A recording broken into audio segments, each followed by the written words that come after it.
Alrighty, welcome back to The Devil in Detail, the Grendel Reread podcast. I'm Eli.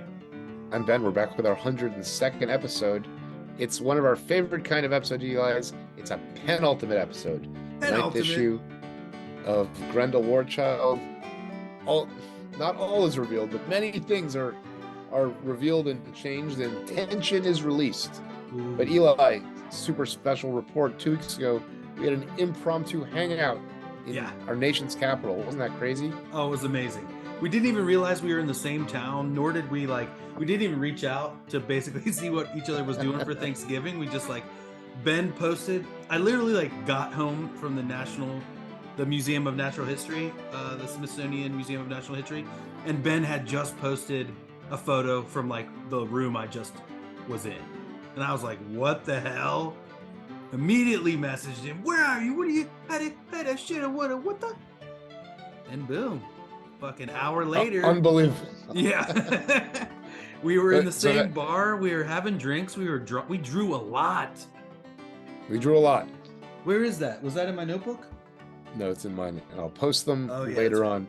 What a time it's been. Eli, you also did the LA Comic-Con. How was that? Yes, it was amazing. It was really fun. One huge thing is we were boothed across from Shelley Bond and Philip Bond, who we got to hang out with and chill. And I feel like we are going to work together in the future. She's already talked to me about projects. I've already talked to her about projects, and we talked Grendel a lot. She also made fun of me a lot for liking the Grateful Dead and Fish. She hates them. But yeah, well, everyone in comics hates the Grateful Dead and Fish, so you're not supposed to talk about that in comics. Oh my god! Well, guess what? I can't believe you didn't know that rule.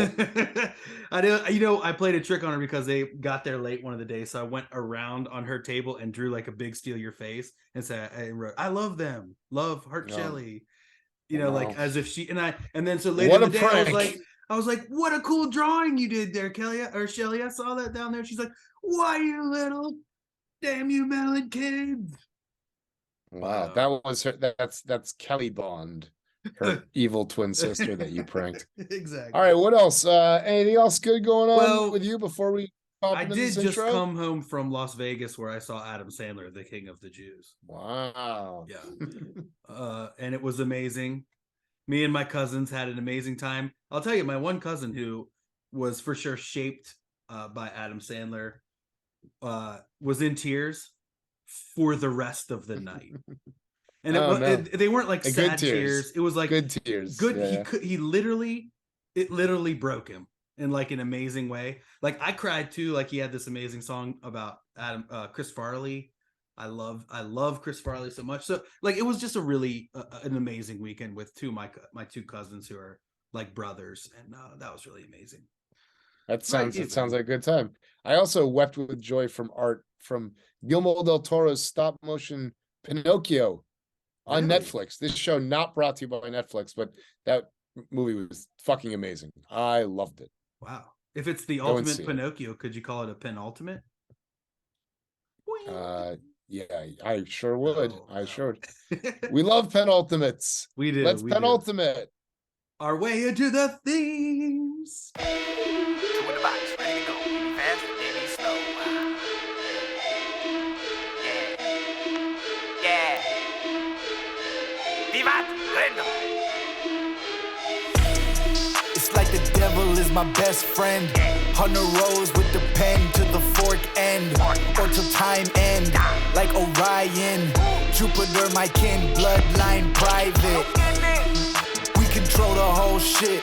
The wolf won't beef, then we feast off the rip. Behold the devil in detail. Behold the devil in detail. All right, welcome back. Thanks again for the theme song, Manus and Zach. You guys, you creative musicians, you do it every time. Hell yeah. All right. Well, hey, before we get into the book, I want to send a shout out to a few of the fans who are talking back and getting in the conversation. Ben. Thanks for joining the conversation, fellas. First of all, Jazzle Hazzle, who's been going back through everything and really enjoying. Looks like he or she or they started at number 42, Matt Wagner, Dinah Shows, Tim Sale, and Teddy Christensen, an amazing one, and just thanked us for getting to see this amazing Tim interview after his passing, unfortunately. And then shout out to Ryan, who basically watched 100 episodes of us in the last like month or so. Huge shout out, dude. Thank you so much for joining us along the ride. And, you guys message me, email me at eli@cosmiclionproductions.com to get your free Grendel zine. And that's also a shout to Bean6344, who reviewed us on Apple, a true podcast based upon a love of the character, comics, and lore. So Bean6344, we're actually a podcast. Thanks for the 5-star review. You earned your zine. And as the same did Catch the Blues, who said, Eli and Ben take on the Herculean effort of dissecting the entire Grendel saga and pull it off in a fun and thought-provoking way. They have a genuine love of the source material and a dedication to understanding the themes presented in these books, as well as the art techniques used to create them. Thanks again for your great reviews. Catch the Blues, Bean6344. Email me at eli@cosmiclionproductions.com for your free Grendel zine. You earned it, boys. You earned it, guys. All right, let's take a look here. We got 2 covers this time. As Diana says in the letters column, they decided to reprint the cover from issue 6 due to printing errors and what they thought was bad reproduction quality. I will say it's much better on the back here. This one Prime is murdering a giant brain, but it's behind him, so it's symbolic. Whatever's in front of them, we'll find out. We'll find out deep. I like this cover. Yeah, me too. It's there's a difference in scope or feel or something between the matte covers and the Bisley covers. Yeah. But just the Bisley covers seem like interesting and foreign, but the matte covers, it just feels like home. It just feels like this is what is Grendel. So, they're different and both amazing. Okay. Can I read the recap? Do it. I'd love to read the recap. This is chapter 489, Devil to the Rescue. Following the trail of Jupiter's vampiric kidnappers, Grendel and the remaining rebel clan made their way into the frozen wastes of Siberia. Dogged by Imperial forces, beset by blizzards, and a lack of vital sunlight, the tiny crew forged ahead against all odds in a desperate attempt to rescue the heir. In a different area of the world, Susan and Crystal also wound their way northward, near the border of Alaska, where they forced to steal a small boat after killing a group of would-be rapists. In Denver, meanwhile, the news of her daughter's escape did little to stop Laurel Sante's slow and pathetic descent into madness. Jupiter's proximity having been signaled by Grendel's tracking device, the rebels finally arrived at the vampire stronghold, an abandoned missile silo. Cautiously, they entered this viper's den as below. Jupiter was brought before the vampire's despotic ruler. The first one, you guessed it, Pellon Cross. Wow. Pellon Cross, the return. Things have come to a boil for sure. Mm-hmm. And boil on they do with this wonderful James Cameron Aliens type homage scene. Yes. As they're walking through, we open upon in the shadows, the blinking of the homing beacon, the pings soar through the silent hallway as Prime leads the rebels. Sorry, guys. These are these all blue Bernie scenes. Yeah. I feel like maybe again, these might have printed a little dark. It feels like it feels dark sometimes there's you can see the contrast in what he's doing on the reds. On the blues, it sometimes gets a little flat. Yeah. I do feel like the scope on this issue is vast, though. They're in these big rooms and there's these big spreads more so than on some other issues. Maybe it's because the spreads this time, instead of being exteriors and like mountains and stuff, it's like interiors and machinery and a lot of the claustrophobia. Like there's also a lot of like every time they return to the paladin, like big things happen every time we turn the page. They'll skip a lot of beats and just like take you to the next keyframe. Yeah, and they do those kind of segue transition things with words or with actions or something like that. Sure. Like we pointed out last couple of issues. Hey, this Or is the just next like page. Aliens. They come out Yeah. of the vents and they Yeah. goose them. There's some great aliens coming out of the shadows here. You noted that everybody has an assistant in this issue as Pat McEwen's health declines and right. things come to a head production wise. Yeah, shout out penciling assists by Ken Henderson and inking assists by Monty Sheldon. We wouldn't have been able to tell if not for I don't think so. If it had been noted, Mm-hmm. Okay, all right. So then we're back in Denver. Laurel's pathetic descent into madness. Look at this amazing Bernie effect when she asks about her dinner. The blood red smeared behind it. Really, really great. I noticed too in the like smoke coming from the pans here in the top panel, it's like there's a white and then there's like a very fine, just like a little bit more yellow, like swoop through the middle. It might not even show in the trade, but in the single, you can totally see this like subtle yellow in there. It's kind of crazy. All right. So she wigs out. God damn, she doesn't like cauliflower. Holy shit. Smashes this lady or this person across the face with the boiling pot, as well as spilling water all over her face, which is now burning red. She falls to the ground.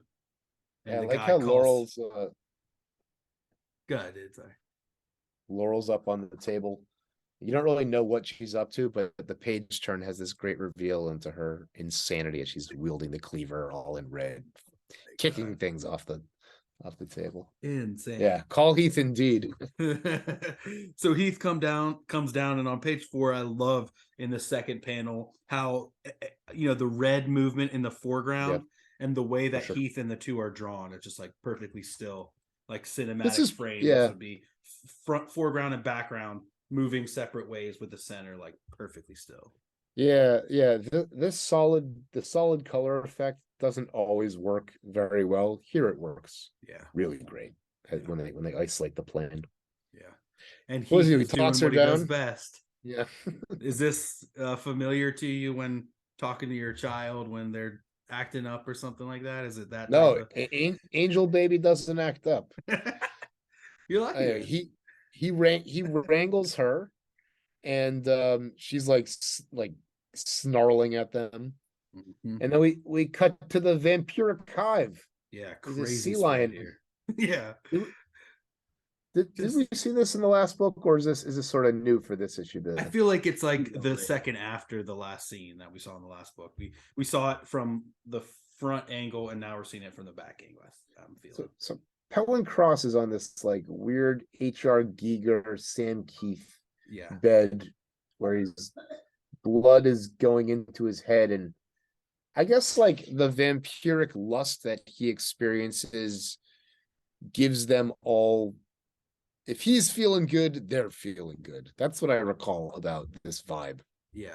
And I mean he's like just so fattened and gorged and fed that he's like, I mean, he's a blob. He's completely motionless. His only communication or whatever is blinks and undulating belly and a gurgle here and there. The solid blacks in this page are great. You got a Jupiter right here in the foreground, and then Hirsch is wearing this like religious vampire symbol. The end of the last time we saw the vampires, they were turning it into their own religion, and it's sort of like they're like a so much for the tolerant left kind of thing. They're like I don't want to compare them to anyone IRL, but that's who they remind me of. Real people certain people I won't name. Sure, exactly.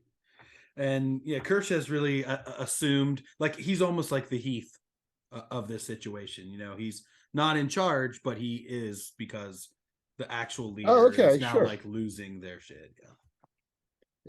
So we continue. He's like proselytizing. He's spouting, speaking for this lump here. He cuts the throat of the seal, and then this beautiful, gooey, wet, viscous blood drips into Pellon's mouth. And then Kirsch keeps talking as all these wonderful sound effects keep. He says, "Oh, and we're fine." Oh, right. Also, they call Jupiter an aperitif, which is the third time that word has been used in this book. Yes. Well, they call it this aquatic aperitif, but then they also call Jupiter aperitif. I thought they were calling the Jupiter will be better than. Uh, And the point is, Matt likes the word aperitif. Yes, they're gonna eat Jupiter after. They want to eat Jupiter. He wants to finally dine on that delightful Asante blood. Right, then we cut back to the serene scene of 3 pine cones on a hollow log, and we go blam, blam, and then yeah, they really jump off. They really explode as they get shot. The bark looks really great. Yeah, caught in midair. Mm-hmm.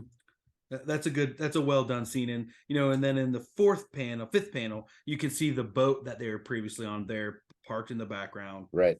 And as they're kind of doing some like shooting. Yeah, she's training her. Laurel, Crystal is done and tired, and if you're in Glenverrigan, you got to keep going. No, yeah, no trouble. Do it again, and then boom, and then it's another cut from like the savage to the serene, then back to the savage here in this thing here. Yeah, sure. And Bernie's spatter work. I know you like this with the masking off that yellow. That looks great. Yeah. And so signs of life from Bernie. That's nice. Prime's laying down some people and they're all trying to like creep through, but then Prime's like, oh fuck. He's like starting to power down. He's running out of energy. And right as they're like, man, are you all right? That's when this vampire who, only had a little, just a flesh wound, he jumps up and like, rah, So and they blow him away. Mm-hmm. But then immediately the other guy blows him away. Page 9, then that starts with more killer Bernie like blast off there. Yeah, I guess I was a little confused here. This woman gets bitten, so they cauterize with the lightsaber. I was like, don't you guys want to cut off the hand? Yeah, because then they put in the But then they're like, all right, we got to figure this out. Like, we know that they have a big generator at the bottom. They're like, why would they need a generator? Because they grow livestock. Yeah. All right. Does that mean humans, or is that like they gotta? I think it means livestock. Yeah, like actual livestock, like a vat of those seals. Sea lions, a vat of sea lions. Yeah. So then we've got this scene that we've seen like 9 other times in the issue, and it's a call between Heath and these Red Devils, and the Red Devils are they're not making any progress between the weather and all these things. Bernie's got this very nice reflection painted of Heath, and then Heath sends Pitchist on he has some use for him, and whatever it is, we're left with this beautiful silent image of the giant looming statue of Orion. Yeah, I like when they do that. It's another one of those cinematic moves that I love so much. It reminds us that his will lives on in whatever warped way. Yes, exactly. We're back and we see these hands ripping open panels, and basically it seems like he's like digging into, like as you would put your hands in the sand on the beach or something like that. He buries his hands in the generator and starts getting electrocuted. Really sweet spread on this one. I think this is one of the spreads I was talking about. We have these wires coming right into the foreground from the far background, and we have maybe some more Giger-esque imagery here. Yeah, it definitely gets a little oddly organic.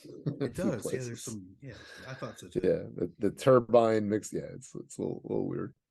All right. So I like how the electricity makes his tattered cloak kind of rise in the air. All these guys' hair kind of stands up on end. Yeah. And anyway, he's like, all right, I'm fully charged. Let's go.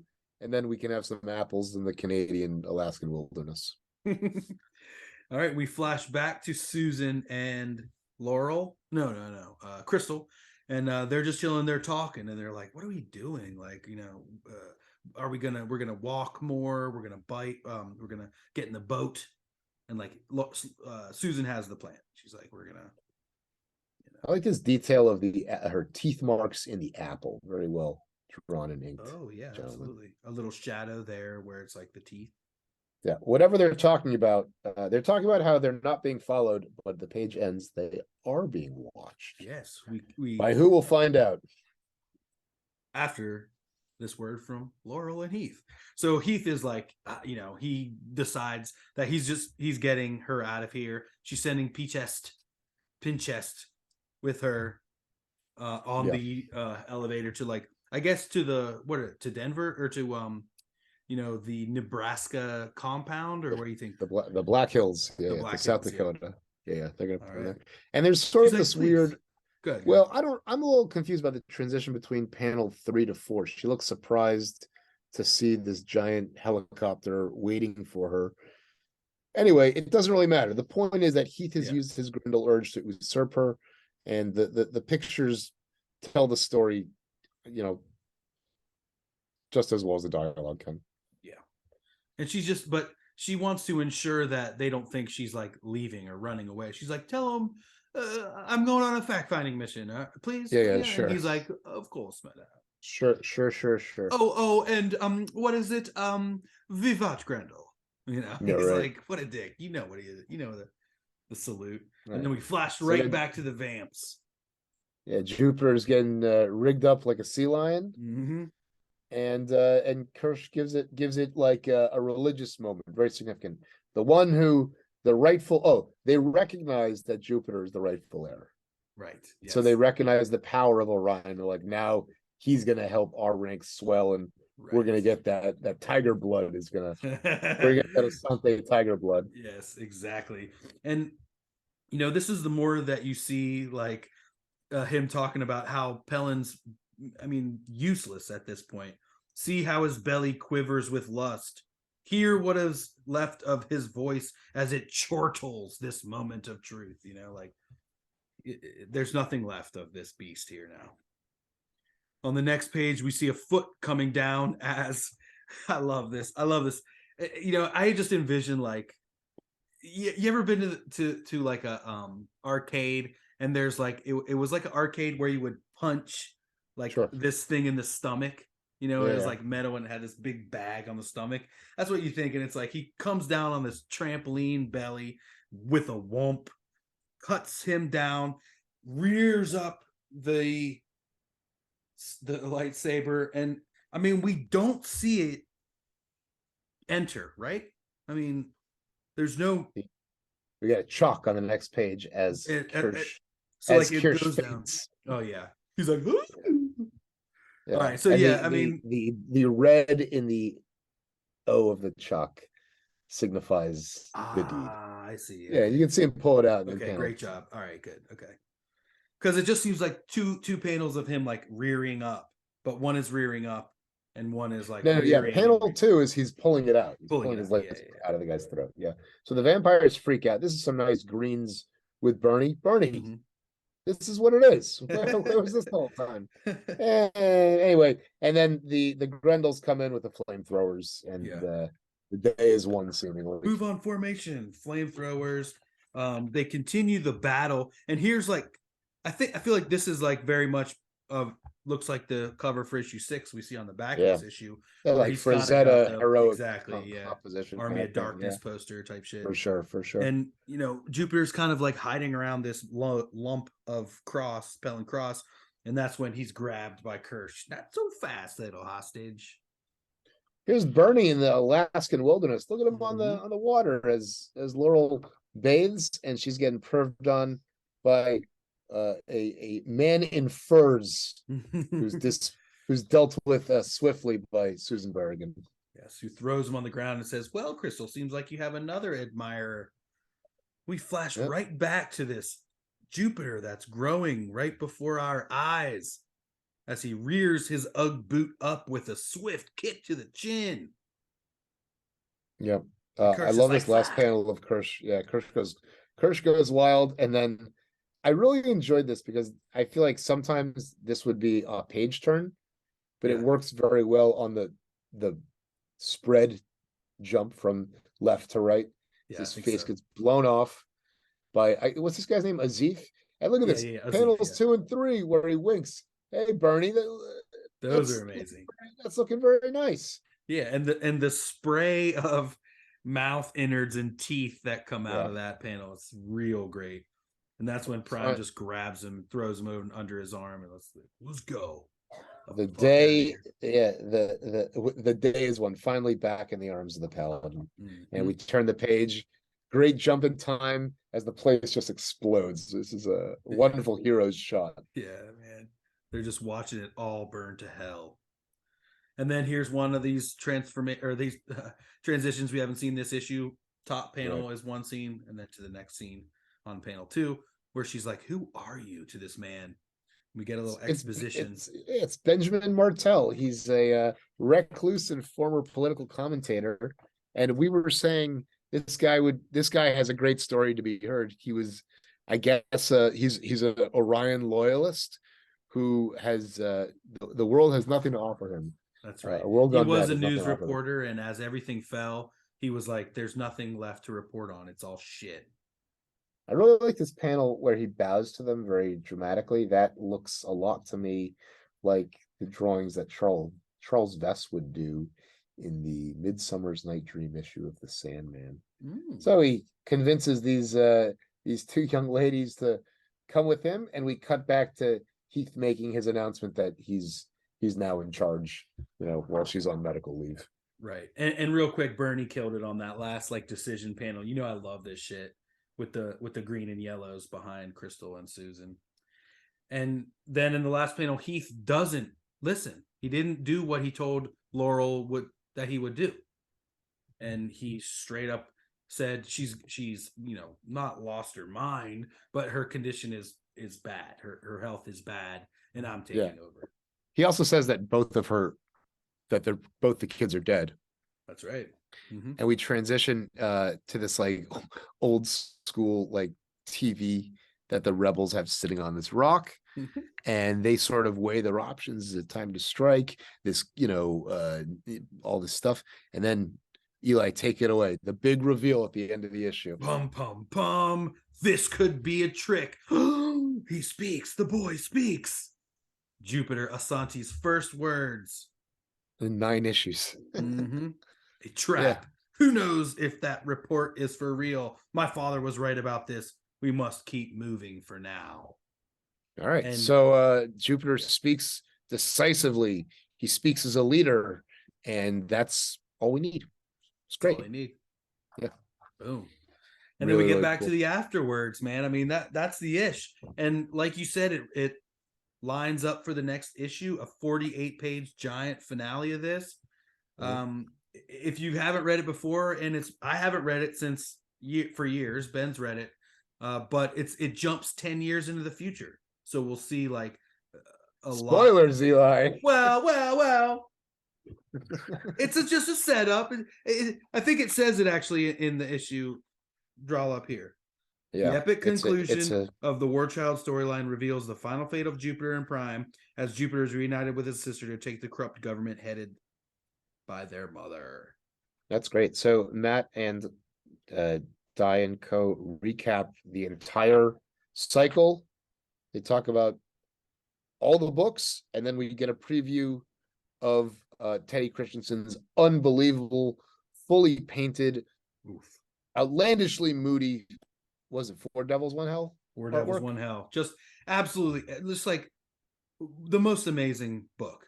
We also see a preview of Bernie's Black, White, and Red tale.